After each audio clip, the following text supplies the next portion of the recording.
And the word of the Lord came unto me, saying, Son of man, put forth a riddle, and speak a parable unto the house of Israel, and say, Thus saith the Lord God, A great eagle with great wings, long-winged, full of feathers, which had diverse colors, came unto Lebanon, and took the highest branch of the cedar.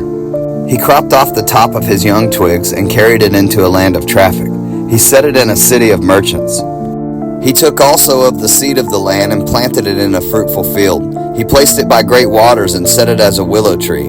And it grew, and became a spreading vine of low stature, whose branches turned toward him, and the roots thereof were under him. So it became a vine, and brought forth branches, and shot forth sprigs.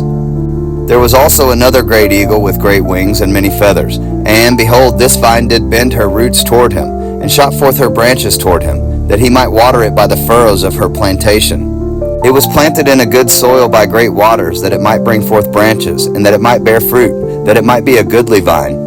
Say thou, Thus saith the Lord God, Shall it prosper? Shall he not pull up the roots thereof, and cut off the fruit thereof, that it wither? It shall wither in all the leaves of her spring, even without great power or many people to pluck it up by the roots thereof. Yea, behold, being planted, shall it prosper? Shall it not utterly wither when the east wind toucheth it? It shall wither in the furrows where it grew.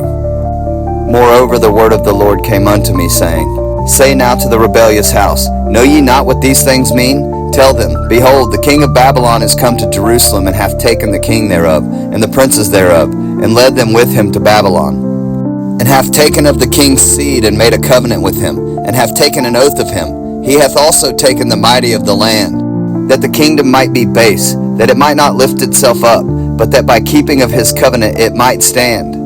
But he rebelled against him in sending his ambassadors into Egypt, that he might give him horses and much people. Shall he prosper? Shall he escape that doeth such things? Or shall he break the covenant and be delivered? As I live, saith the Lord God, surely in the place where the king dwelleth that made him king, whose oath he despised and whose covenant he brake, even with him in the midst of Babylon he shall die. Neither shall Pharaoh with his mighty army and great company make for him in the war, by casting up mounts and building forts, to cut off many persons. Seeing he despised the oath by breaking the covenant, when, lo, he had given his hand and hath done all these things, he shall not escape. Therefore thus saith the Lord God, As I live, surely mine oath that he hath despised, and my covenant that he hath broken, even it will I recompense upon his own head. And I will spread my net upon him, and he shall be taken in my snare, and I will bring him to Babylon, and will plead with him there for his trespass that he hath trespassed against me. And all his fugitives with all his bands shall fall by the sword, and they that remain shall be scattered toward all winds, and ye shall know that I the Lord have spoken it. Thus saith the Lord God, I will also take of the highest branch of the high cedar, and will set it. I will crop off from the top of his young twigs a tender one, and will plant it upon an high mountain, and eminent. In the mountain of the height of Israel will I plant it, and it shall bring forth boughs, and bear fruit, and be a goodly cedar. And under it shall dwell all fowl of every wing. In the shadow of the branches thereof shall they dwell.